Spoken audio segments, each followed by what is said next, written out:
Now listen to the Lord.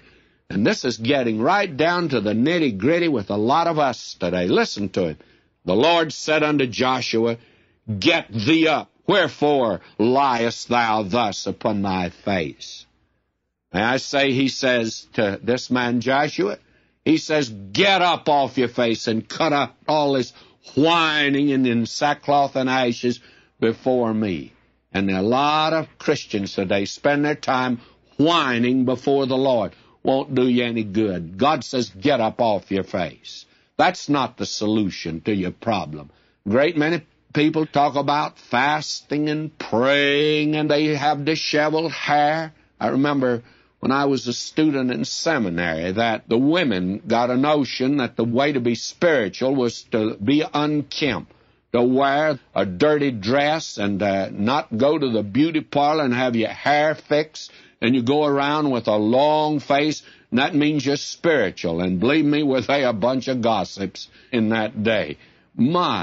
You know, the president of the seminary, he called the women in one day, the wives of the seminary students, and he said, now look here, you go to the beauty parlor, says some of you look horrible, you look terrible, you're not spiritual at all, and this is not spirituality.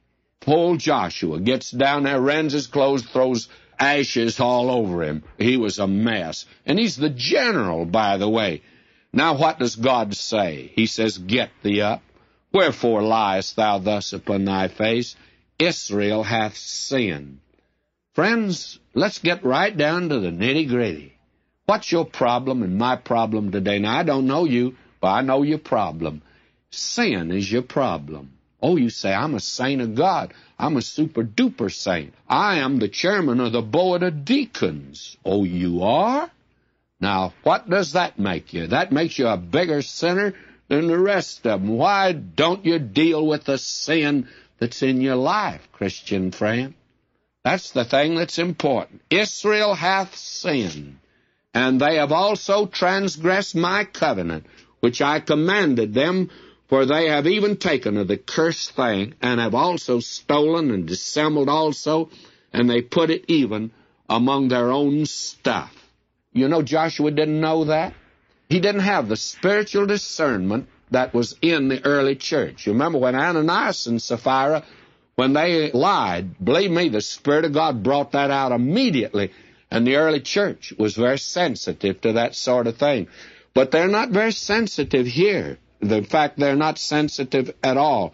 Now, I won't read all of this here, but what they had to do, they took the tribes. God says, sin's in the camp. You'll have to deal with it.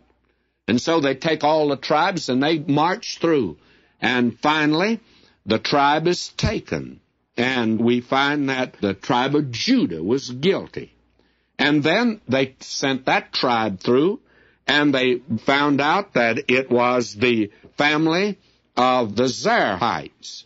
And then they had that family go through, and we find that Zabdi was taken. And he brought his household man by man, and what happened? Achan, the son of Carmi, the son of Zabdi, the son of Zerah of the tribe of Judah, was taken. They had to go through all this procedure to ferret out the thing that was wrong. And it's very difficult today to distinguish evil in the church. I think that church members are more blind to evil in their own communion than any place else. Oh, boy, they can see it when it's down yonder at a nightclub or in a liquor store. In fact, some man is a thief in politics. They sure can find evil there, but they can't find it when it's in their own assembly, in their own church, in their own group, my friend. How tragic